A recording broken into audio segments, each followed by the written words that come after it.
Good evening and good day, all. It's good to be back again, and I am very happy to have another special guest with us tonight. This is Dr. Zane Vītiņa from EGV Clinic, which is located in Latvia. So, hello to Dr. Zane. How are you feeling tonight?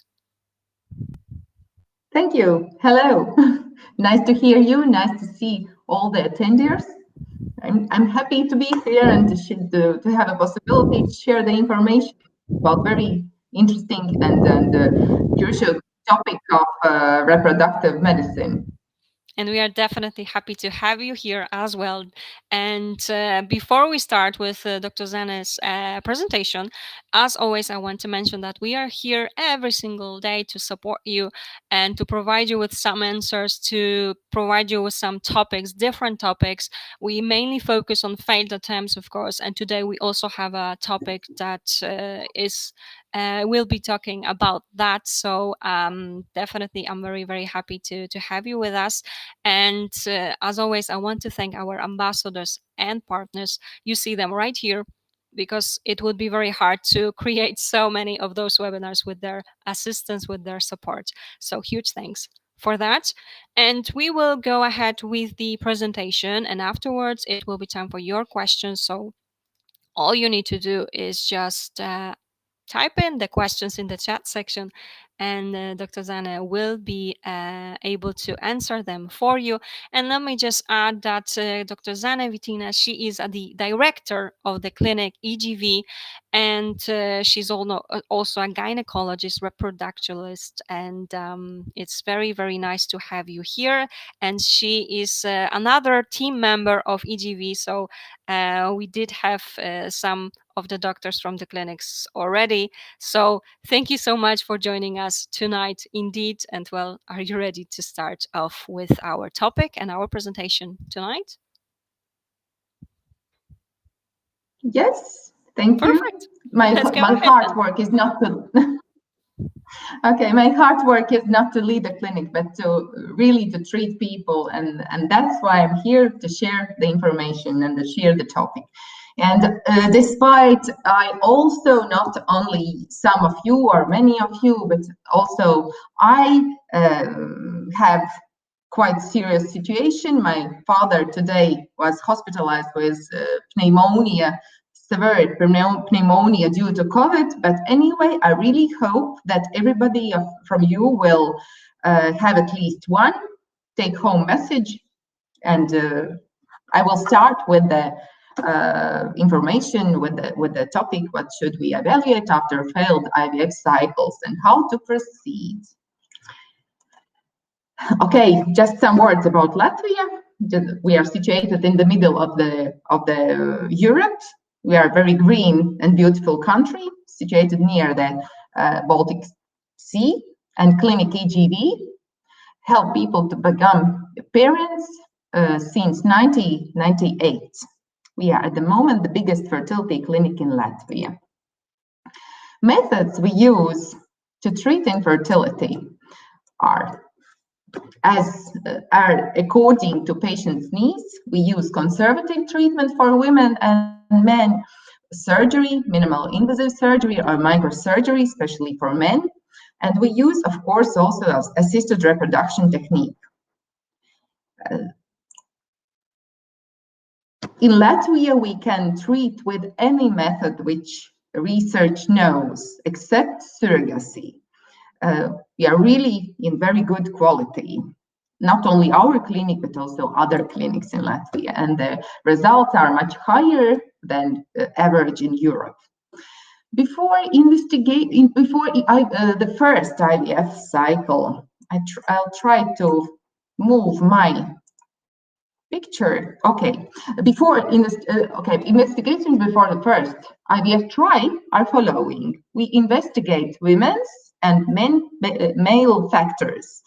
For women, of course, we ask for all the diseases in the past, and not only the organ diseases, but also family diseases, inherited diseases, which comes from generation to generation. We ask about reproductive function, about pregnancies in the past, when menstrual cycle started, how regular is it, is there any specific discharges from vagina during non-bleeding period, is there any discomfort during sexual intercourse, how many partners lady had, and when she started to live sexual life. We evaluate also hormonal status, especially anti-Mullerian hormone, which is the only one which answers on the question how big possibility is to get pregnant with my own egg. We evaluate hypophyseal hormones FSH and LH, as well as estradiol, which comes from ovaries. We evaluate thyroid gland and all four androgens. Disturbances in hormonal status in hormones can lead to situation, can be the reason for an ovulation, for a situation when ovulation is not present, and afterwards with chronic anovulation, endometrial is starting to grow pathologically and polyps appear. We evaluate also infections in the past, especially chlamydia, because 25% of people, of women, do not know that that they've had chlamydia in the past. It can happen also without any symptom. Only tubes can be blocked and closed, and new tissue can appear in the abdomen. We evaluate toxoplasmosis and rubella. Rubella, if a lady didn't have any rubella or she's not vaccinated, then she has to vaccinate before planned pregnancy. And toxoplasmosis, it is infection which can infect baby only if lady has toxoplasmosis during pregnancy first time. We evaluate also pap smear and infections, particular sexual transmission infections, not later than 3 months before cycle, before stimulations. For men, we ask nearly the same questions, and also about we ask also, not we, but andrologists do ultrasound examination and evaluate varicose testicles, just to be sure that there are no varicoses in the vein. We evaluate spermogram, and in Latvia, we use not only agglutination, we look for leukocytes, we look also for concentration, motility, and mandatory morphology. This is included in every spermogram of Latvia. We evaluate also tests which says how sperm feels inside of women's organism. Hyaluronidase binding activity test evaluates concentration percentage of matured spermatozoid, which has hyaluronidase receptor and goes directly to the egg. And MART test evaluates immunological status. Oxidative stress test is the only test which shows whether men should use antioxidants before treatment. Differs understanding what means failed IVF cycle. Most of the countries understand that the cycle is ovarian stimulations and all embryo transfers following this stimulation. But many people, not specialists, but mostly people understand that failed cycle is not present pregnancy after each embryo transfer.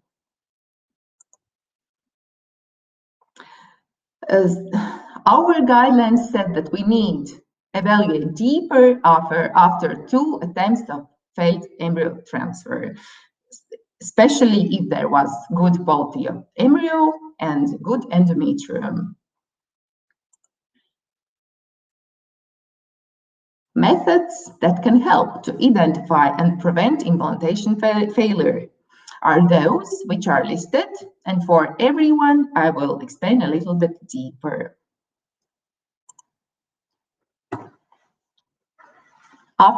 We always, after failed cycles, use 3 or 4D ultrasound.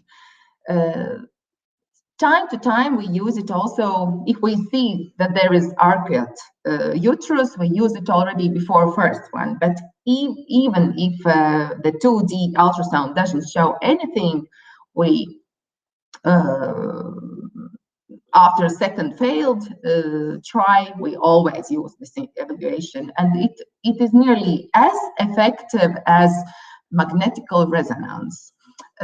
Exist congenital uteropathologies and obtained uteropathologies, and the most important for implantation failure, which can be detected with 3D ultrasound, are congenital. The uterus and genital tract develops from 2 Miller-and hormones during 5th till 9th week of pregnancy, when women are still inside of mother's uterus. At the beginning, there are 2 ducts which goes together. At the beginning, there are 2 uterus. Afterwards, one uterus appears, and the last thing which reduces is septa. So I will try to point. I hope you see the septa. Time to time, the septa is very tiny, very thin, and with ultrasound we actually do not see it. This septa, of course, we detect also with a 2D ultrasound, but in this situation you even don't see, but it could be that there is a little septum, little membrane which could affect implantation. If the septa appears, it is anyway very often covered with the endometrium, internal part of the uterus. And this endometrium is the reason why implantation can happen. But this could be reason why the missed abortion afterwards happens, because in septa never are vessels, and when pregnancy need already maternal blood to develop, then it doesn't get it, and this is the reason why, first of all, could implantation fail, or second, missed abortion can happen. Hysteroscopy. It could be, if we don't see any pathology with ultrasound, we do hysteroscopy. It is with diagnostical aims. During hysteroscopy, we take little piece of endometrium for histological evaluation as well as microbiome. If we find the problem, we treat it. If we can also time to time find little polyps which can be removed during this procedure. Implantation can fail due to changed ERA test, endometrial receptivity test. To achieve pregnancy, we need chromosomal normal embryos and receptive endometrium. In 13%, the endometrium can be not receptive. This window when endometrium can implant blastocyst or embryo is called endometrial receptivity window, and usually at the time 5th day of progesterone, 5th day after ovulation, endometrium should take the 5th day embryo or blastocyst. But it can be changed. This window can be deviated to the right and to the left, and it can be very short. Usually, this window lasts approximately 24 hours, but time to time it's only 8 hours long. And how we detect this pathology? We usually prepare patient for very similar as embryo transfer, as cryo-embryo transfer, frozen embryo transfer. But at the time when we would put the embryo inside of uterus, we take a little piece of endometrium and evaluate it. This evaluation is based not only on morphological changes after progesterone, but also on 238 gene expression during the period of implantation of receptivity window. The most frequent male reason of failed cycles or absence of blastocyst developing and miscarriages is DNA fragmentation of sperm. The major contributing factor for sperm DNA fragmentation is oxidative stress, and it can be associated with infection, high temperature, elevated testicular temperature due to varicose cells, for example, varicose veins, specific drug intaking, smoking, alcohol, big stress, as well as big caffeine intake, specific diet, which consists of much sugar, white flour, and red meat, pollutants, advanced age, as well as those already mentioned varicose cell. If the cycle is 2 embryo transfers failed, it is mandatory to do karyotyping. If the couple is older and they would like to be treated with their own genetical material, then we karyotype already before first try.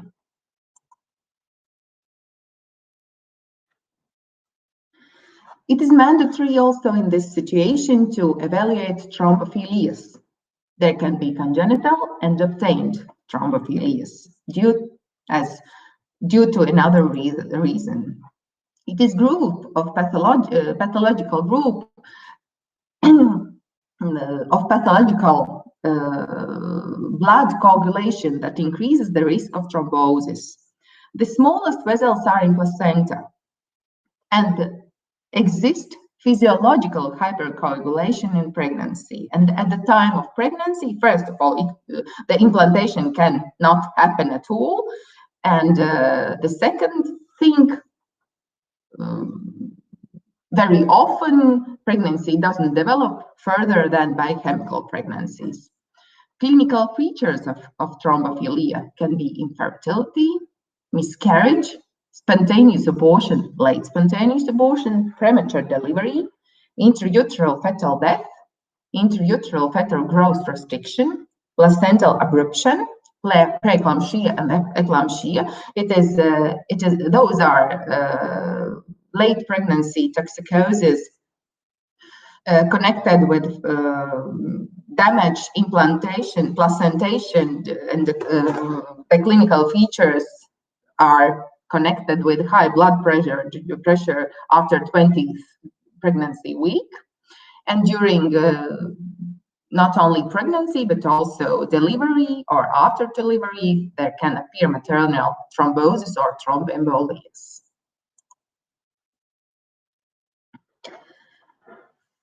Especially if in previous cycles people didn't choose embryoscope, time-lapse incubator, then we recommend after failed cycle to use as much as could help a little bit to evaluate the possibility of pregnancy. And one of it is to grow embryo in time-lapse incubator. Normally, after fertilization, we need to evaluate fertilization happen after 18 hours. And due to that, we need to take out this embryo from incubator and evaluate under the microscope. It is done by embryologists. And every day they take out this embryo and evaluate. And if there are some crucial situations, or then they ask another embryologist to take once more, to take out this embryo once more and evaluate once more. But of course, in body, the tubes do not open each day, and embryo doesn't go out from tubes, and it can reduce the possibility of live birth, because for diagnosis,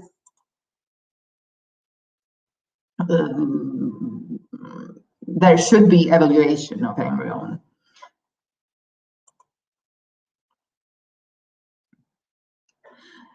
We can transfer the second day embryo, which consists from four blastomers, the third day embryo, which consists from 8 blastomers, as well as fifth day embryo, which is blastocyst and consists already from approximately 100 blastomers. You can see that around the embryo there is such little coat. It is called zona pellucida. At the end of the 5th, 6th day, blastocysts can develop the 5th or 6th day. This zona loops, an embryo hatches, an embryo goes out from this shield and implantates and catches at the endometrial wall. We can transfer second or third, but it is better to transfer the 5th day embryo, as the total amount of pregnancies do not differ from one stimulation cycle, but differs the effectivity, because natural choice is always present. There will never be as much second day embryos as blastocysts. And this gives also us information that blastocyst develops.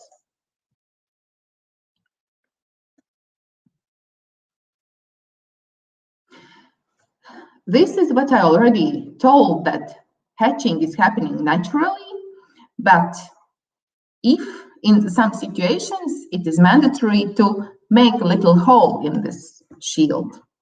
And this method is called assisted hatching, and it increases the amount of implantation.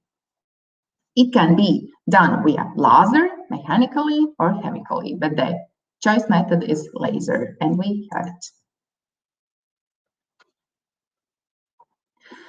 If there are failed cycles, then there is recommendation also to test the embryo, to screen the embryo for aneuploidies. It can be done by taking polar body, by taking 1 or 2 blastomers from third day embryo, but better, the information is better and clearer if we take some piece, approximately 10 cells from blastocyst, and evaluate for genetical screening. That can help us to transfer only healthy embryos. And indications of PGTA for the screening is age of female and male, female over 40, male over 43, but this differs in several guidelines. Habitual miscarriages, previous aneuploid pregnancy, previous failed implantations, and severe sperm pathology. This PGTA can be recommended not only in cases where karyotype is changed. It can be recommended and can be helpful also in many other situations. Thank you. This was the short information. And do you have any question?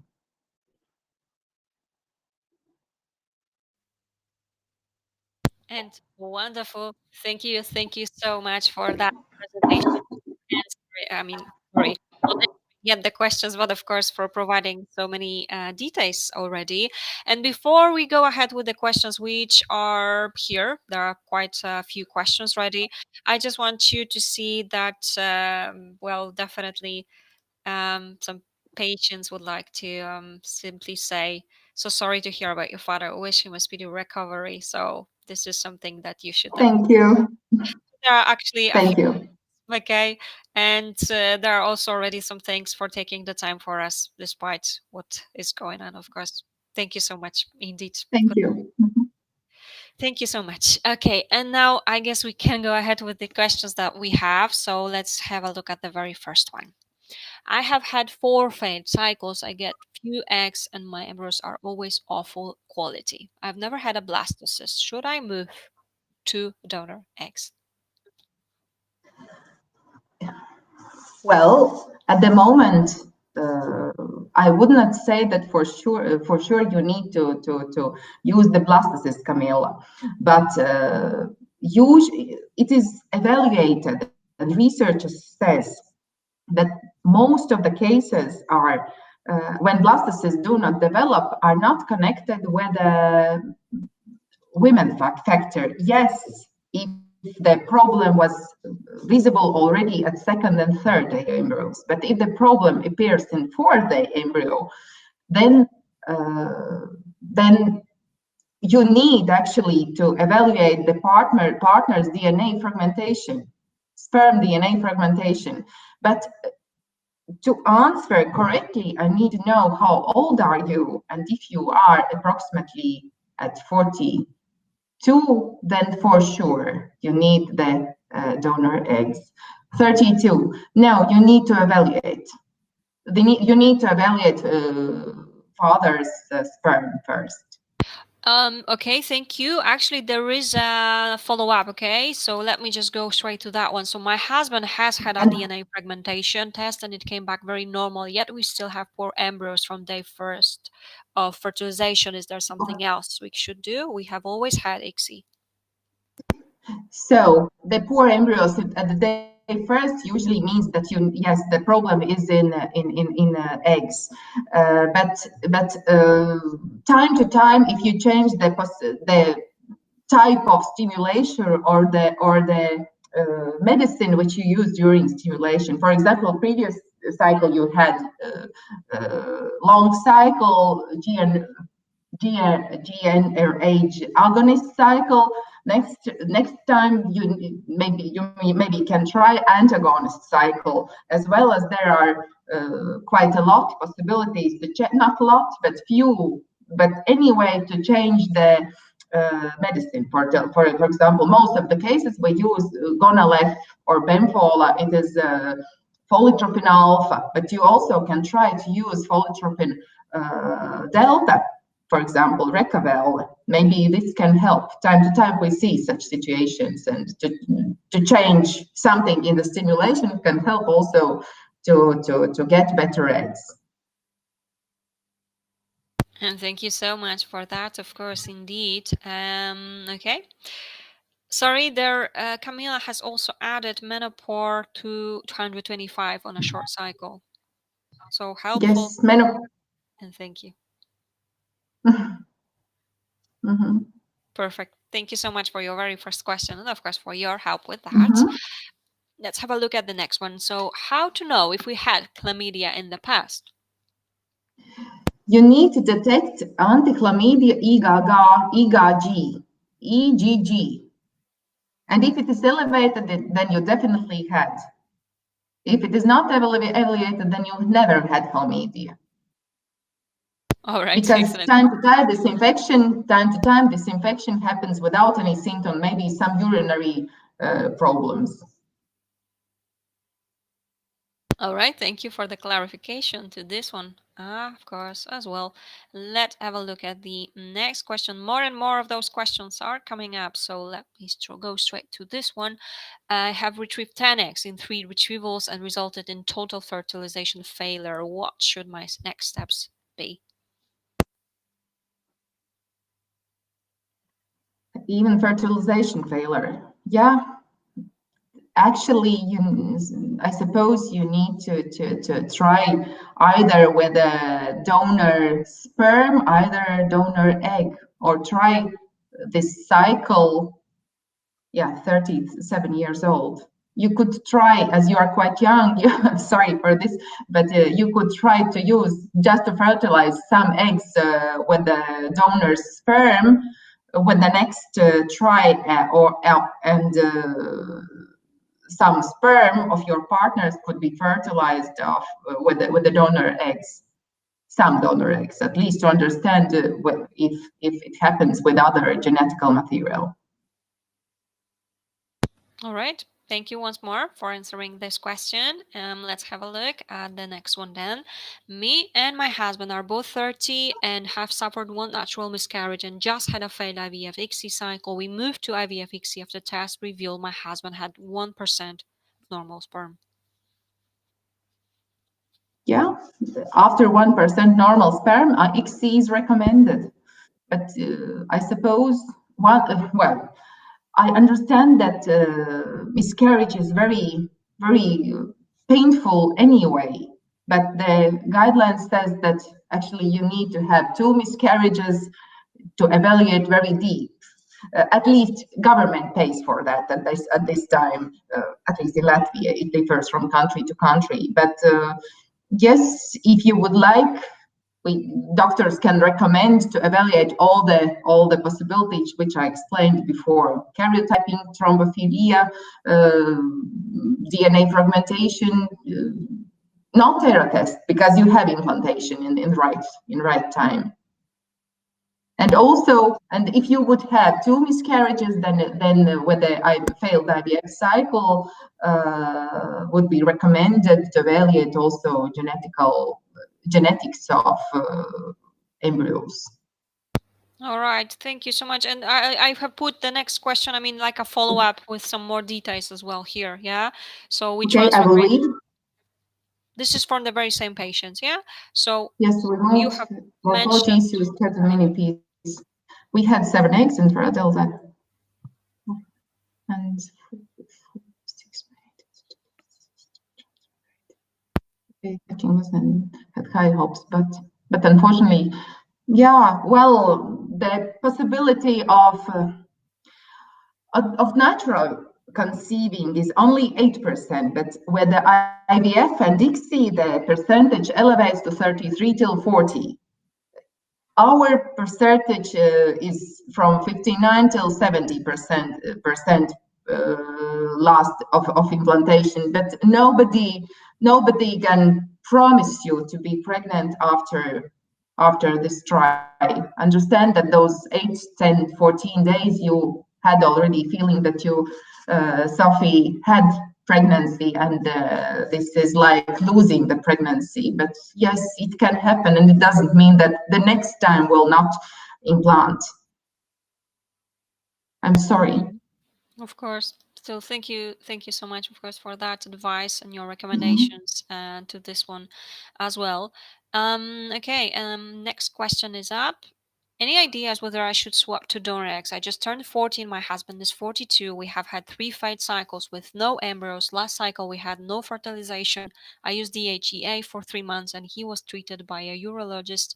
My DNA fragmentation, we used ICSI and AOA. Should I give up? We are trying for 4 years. Well, 40 years of age is not much, but the question is also about anti-Müllerian hormone. But I suppose if there are already 4 years in the past, then yes, I would also recommend to try donor eggs. Okay, and Sayuri also has added that AMH is low, yeah, so yeah, thank you for that advice. And of course, there is a thank you from the patient for you as well. And let me go to the next question that we have right here. And also, as you can see, sorry to hear about your father. What is the risk of assisted hatching procedure? The researchers test that there is a little bit higher monozygotical twin possibility, but actually this is the only thing which can happen that we never had after assisted hatching. So, but the researchers test that there could be a little bit elevated risk. This is the only risk which is is found of this procedure. Okay, understood. Of course, thank you once more for that, and of course there is a thank you from the patient. Thank you for father. Thank you for being. Thank you. Indeed. And let's have a look. Okay, next question is up. How long should we wait between two egg freezing frozen cycles? No cycle at all. With the next, you can try with the next after next menstrual period. You don't need to wait any cycle anyway.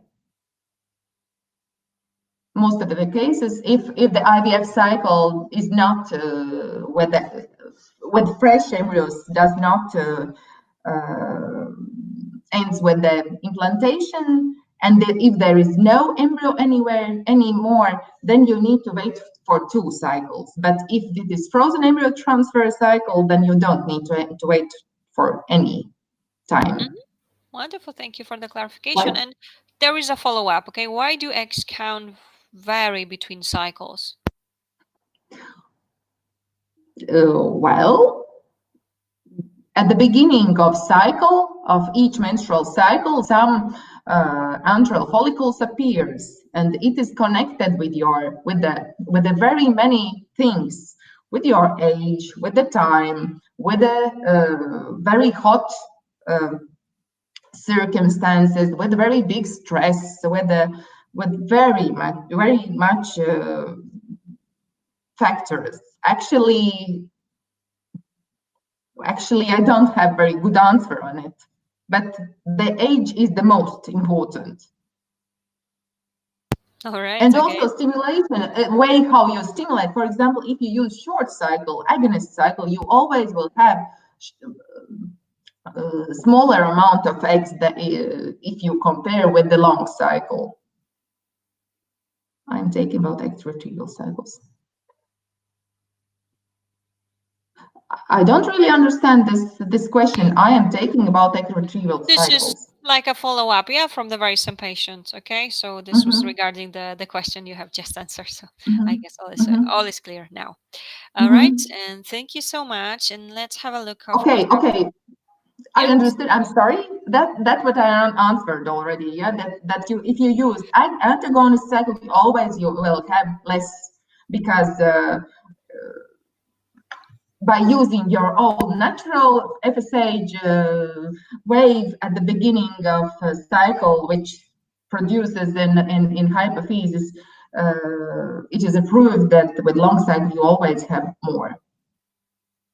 Okay, understood. And there are, thank you. And if you have any follow-ups, of course, go ahead and type those in. Okay. All right. I guess we can have a look at the next question, which will be a bit of a longer question. Okay. So let's get to that.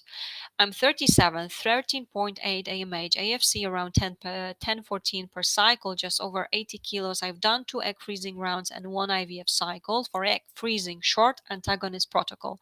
Daily FSH, I will not read dosage. First round at 35 years, 14 follicles, 5 mature eggs frozen, 9 days of stems. Docs let lead huge follicle over mature to access smaller follicles. Second round at 36, 13 cycles, 6 mature eggs frozen, 6 days of stems. Change clinic for an IVF round. The new clinic never looked at my previous protocol or dosage. I had flare protocol, 300 gonal.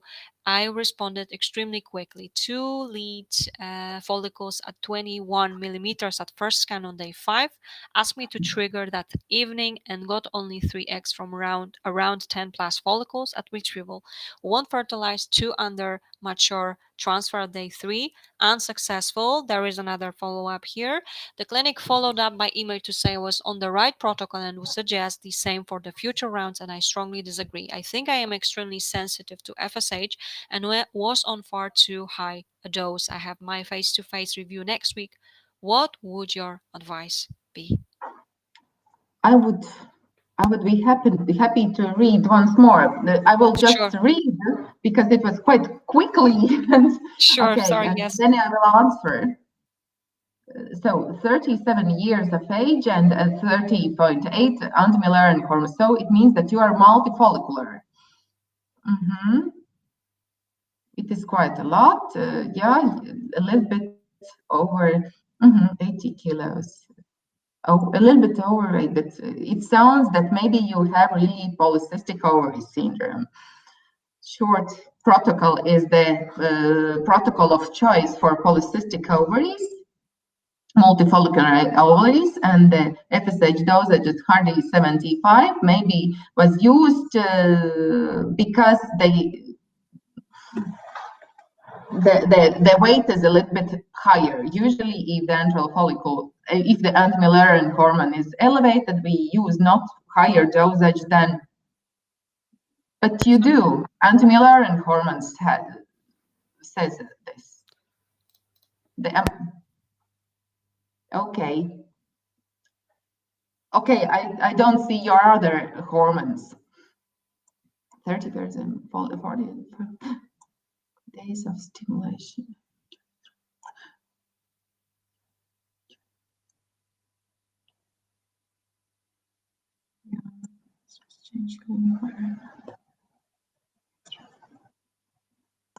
Well, I would just say that we always evaluate previous protocols and we always ask for the names and dosages. And 300, maybe your kilos went up, and therefore doctor decided to use this 300 gonal-F. But yes, if it was a short cycle, actually at the day 521 millimeter is means that that the chances of good egg are very low, but you had an eggs anyway. Well, looking again on your information, Daniel, it sounds that you need to proceed, and the next, maybe time to time, it's better not to change the clinic, because doctors with the previous experience, they know something already about you, and they can not exactly study, but they can help better. This is the second part, yeah? So you can have a look. I was on the right protocol and just the same future rounds, and I strongly disagree. No, I thought I would give you a smaller dosage and for a longer time, actually. Yeah, maybe you need to try also another. If there are multifollicular ovaries, you don't have. But if you have, then the short protocol is recommended. But looking at your story, maybe it's time to try another way of protocol with GnRH agonist protocol, and with lower dosage. Even there is a little bit of overweight. Okay. Okay. I don't know how tall are you. I'm sorry. Maybe you are very, very tall. Of course, there is Danielle has added that she had to change the clinics actually because of COVID. Yeah, so that was the reason that she needed to change that. Okay, if I wish you pregnancy with the next try. Of course, definitely fingers crossed. And if you have anything else to add, then just go ahead, of course. Someone is typing, so it is possible, but let's have a look at the next question in the meantime. And if we see anything else, we will simply come back. Okay. Let's go. Okay. Sorry. So I just need to find the next question for you, and there are plenty of those. So it's the next question from Anne. I am 40 years and have 4 failed ICSIs with 2 biochemical pregnancy and 1 missed abortion. What would you recommend next? Should I also investigate on thyroid factors with tablets? I have TSH 1/1. TSH level should be lower than 2.1 to get good quality embryos. I would recommend you to evaluate karyotype, to evaluate thrombophilia for sure, to evaluate DNA fragmentation of male sperm to evaluate hysteroscopy, to do hysteroscopy with diagnosis. Maybe you really have septa, or do 3D ultrasound. This is what I would do in your case. Because you had pregnancies, you for sure have implantation in right time. So you don't need many other, for example, ERA test, endometrial receptivity test. Of course, understood. Thank you so much. And Danielle has added something. So let's go to the previous question, okay? So she added that flare on 300 gonal F is standard for people over 80 kilos with this clinic, flare on 225 people under 80. I am 5'7", so my BMI isn't in overweight, but BMI about 29. Okay, 29. It's a little bit over 28, which is recommended. Yeah, but yes, I understand. If I would see you first time, just looking at you, not on ovaries, we choose the dosage not only from the age. We use the dosage of stimulation dosage based on the age, on the body mass index, on antral follicle amount at the particular cycle, as well as anti-Müllerian hormone and FSH. The hormones also are really mandatory. So the 3000 with a 13 anti-Müllerian would be too much. I would use 200, for example, 225 units per day. All right. Again, thank you so much for yet another question, and of course for your help with this as well. And next question is: I'm 33. I had one failed embryo transfer with natural hatching blastocyst right after IVF treatment. Now I am waiting for second embryo transfer with frozen embryo. I have regular ovulation and a little bit thin endometrium, 6-7 millimeters. What type of cycle would you recommend for frozen embryo transfer? Natural, moderate, natural, or stimulated cycle? Yeah.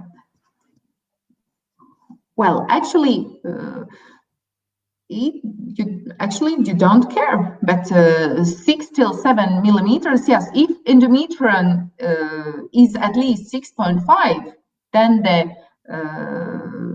implantation with assisted reproduction technique can happen. If you would like to have pregnancy naturally conceived, then 6 millimeters is enough. So I would recommend to have a stimulated cycle. Stimulated cycle with the estradiol valeriat starting from second day of menstrual cycle, 2 milligrams 3 times per day, and the ultrasound monitoring at the approximately 10 till 12th day of menstrual cycle, and then to evaluate whether to reduce this dosage or elevate, and afterwards to add the progesterone, as you had a little bit thinner than usually in natural cycle. Better to have the research says that the best possibility of conceiving are if endometrium is in between of 8 till 12.5 millimeters. And again, thank you so much for yet another question, and of course for your answer and help with that. And let's have a look. There is another question from the very same patient, so let me go straight to that one, and we will come back to the previous ones. So I have heart-shaped uterus and 4 millimeters down fundus. I have also mild form of adenomyosis. I am very concerned about that. Is that a big problem for implantation and pregnancy? Is hysteroscopy needed? 4 millimeters. So yes, I said 4 millimeters is not very. No, actually, no. I don't think that you need hysteroscopy. You have, this is if you had adenomyosis and thin endometrium, then time to time it is maybe even better if you block this cycle before trying even the embryo transfer, frozen embryo transfer. mild adenomyosis is not a big problem of infertility with the IVFs and embryo transfers. Doctors certainly know what to do, but no, heart-shaped uterus is just a fasten, not the problem. All right, thank you for that reassurance here as well, of course. And let's have a look at the next question. I had 6 cycles with no egg collected or no implantation. My own eggs, I am 44, also 1 donor embryo transfer, 5 AA embryo, which failed also to implant. Was no PG tested of embryos. No DNA fragmentation was done, but usual spermogram always been good. I was told 2 years ago I have hydrosalpinx with HCG, but 2 months later a high COSY was done with patent tubes. What other investigations you would recommend? Well, actually, hydrosalpinx is a very severe problem, very serious problem with the pregnancies. If you had 2 years ago hydrosalpinx, then for sure you need to remove those. I don't really understand the high COSY. Maybe it means even that you remove them, but I'm not aware with this term. But I would certainly first remove the tubes, the damaged tubes, because they always, if they have been infected, then time to time those tubes are filled with the infected fluid, and in between of tubes and uterus there is no block, and this infected fluid time to time flashes on embryo, and it could be one of the reasons why implantation fails, but also it can be reason why spontaneous abortions, miscarriages, or premature deliveries have. Check pregnancy of tubes.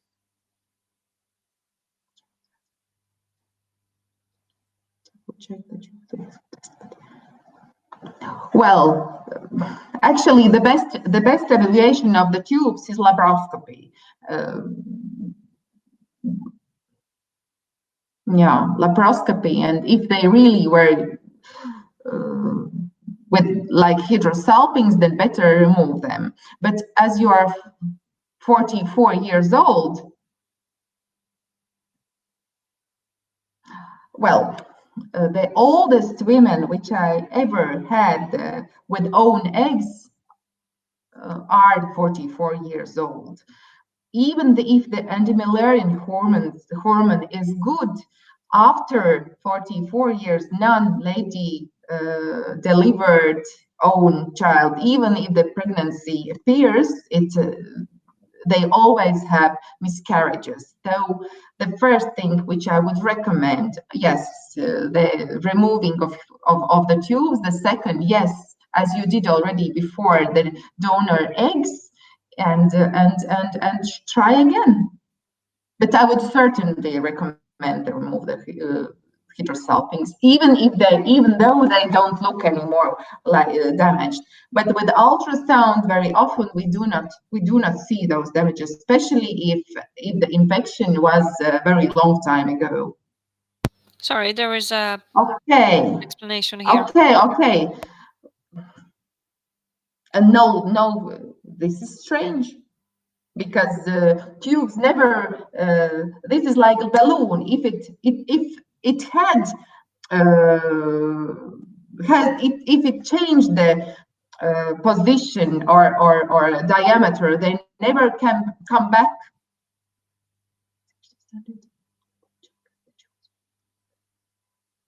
Okay, then just try once more. Melinda, I would recommend to try once more. Anyway, even with the donor embryo or donor egg, you do not have 100% of pregnancy possibility. And wonderful. Thank you so much once again, of course, for that. And there is a thank you from Melinda for you as well. All right, and let's have a look. Okay, next question is up. In this COVID time, would you recommend overseas treatment?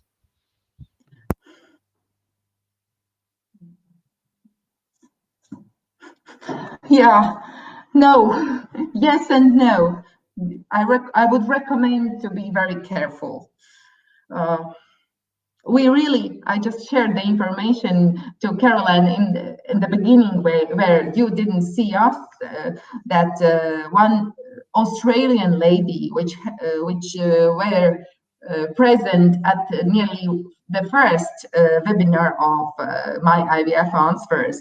She has pregnancy, but she's really from Australia. She found her doctor via this program, and this was the time when she had to travel with the airplane. Then she had to isolate herself for 14 days without any COVID analysis, and afterwards only she could start the treatment.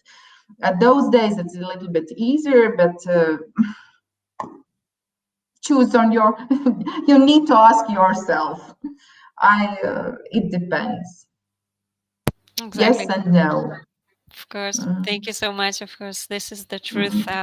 Everyone needs to make up your own mind whether you are ready, because it's definitely a little bit more difficult nowadays to do so. But we definitely encourage you to just go ahead with it as well, with the treatments. I mean, of course. Yeah. And I thank would you for just the patient. Yeah. add that we usually, in our clinic at least, we do COVID PCR test twice, before stimulation and at 48 hours before ovarian puncturing. And if before stimulation COVID appears positive, we do not stimulate. If before puncturing COVID test is positive, then we froze all embryos and wait till the lady is ready. All right. Excellent. Thank you for the clarification to that one, of course, as well. Okay, and let's have a look. There are a few questions left. We will be slowly finishing, and let's have a look at the next one. Does a higher stim drugs overcook eggs? I am 57 kilograms and used 450 FSH. Is that too much for me? I am 5.5 feet 6. We have centimeters in Latvia, so I don't really know how tall are you, but usually we use such a big dosage only in the situation when anti-Müllerian hormone is very, very, very low, and when you are very thin, and when you have bad prognosis of eggs at all.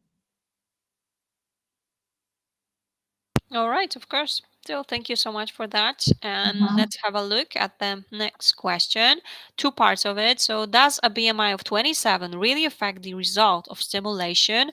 Age 40, No. age 1.7, AFC age 8, sorry, FSH 7. No.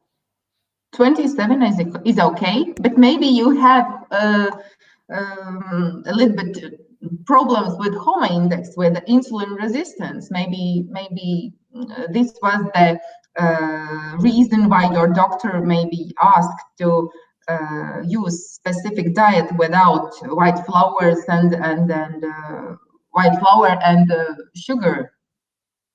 27 is normal.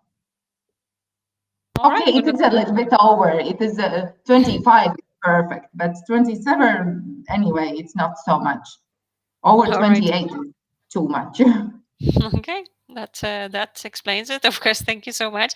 And sorry, there is actually so here's the details. I mean, age 40, as I've mentioned, AMH 1.7, AFC 8, FSH 7, and FSH, sorry, daily dose 300. How many eggs are expected? Are you able to tell us? 8. According to antral follicle count at a particular cycle. But follicles doesn't promise us egg inside. until we learn hormone is good. So we wait. We would be happy with 8 eggs in this particular case. I would wait for such amount of eggs. All right, wonderful. Thank you once again. And I'm just checking because it looks like we have answered all of your questions. But of course, if you have any left, this will be like the final call with the questions and we will be finishing. And there are some thank yous coming up your way already, Dr. Zana, as it has been definitely very interesting. Lots of details you have received today as well, I'm sure. So when it comes to the questions, and let me have a look. Yes, we will be slowly finishing. This is another thank you. So I definitely want you to see all of those thank yous. Thank you so much for your time and effort. It is very much appreciated. Best wishes to your father. And thank you so much. Best wishes again to your father. And of course, thank you so much. Thank you for the presentation. And before I let you go, one more question has shown right here. I guess we can still answer, right? Yes, of course. Perfect. So I had one natural miscarriage, one fresh, one frozen donor egg missed miscarriage, all three around weeks 5 and 6. One frozen donor negative test. Should we try again with donor cycle or go for donor embryo or stop trying? I would say that you need to evaluate DNA fragmentation test of sperm, as well as thrombophilia for sure, as well as hysteroscopy, and maybe you have septa inside of uterus. I would not say that you need donor. I would recommend first exclude the thrombophilia. All right, thank you. Thank you for that, indeed. And as you can see, there is a thank you very much for your advice from the patient. And well, thank you. There is one more thank you coming up. Thank you for your wonderful presentation. Wish your dad a speedy recovery, of course, as we all do. Wish you your dad that for sure. And Dr. Zana, before I let you go, is there anything else you would like to add? I wish you all the babies with the next try. Excellent. That sounds perfect. That's for sure. And once more, thank you so much, everyone, for joining us tonight, for your questions with so many details. And I do believe it has been very, very helpful for you. And remember that if you would like to get in touch with Dr. Zana and her team, you will be redirected to this site where you are able to simply get in touch with them. I can only encourage you to do that if you would like to get some more details. I am actually sure 100% that they will be more than happy to help you out as well, of course. Thank you. And remember, it has been recorded. It will be uploaded tomorrow on our website, myivfanswers.com, but also on our YouTube channel. And to find some more of our events, you can go to our Facebook or Instagram. All of those events are already promoted there as well. And of course, you can always visit myivfanswers.com if you would like to see some other webinars from EGV team, as well as some other clinics, as you know. So thank you so much once more. Have a lovely evening, and well, till our next time, Dr. Zana, okay? Thank you. Thank you so much. Take care and have a lovely night, Dr. Zana, as well. Thank you all. Thank Bye. you. The same to all.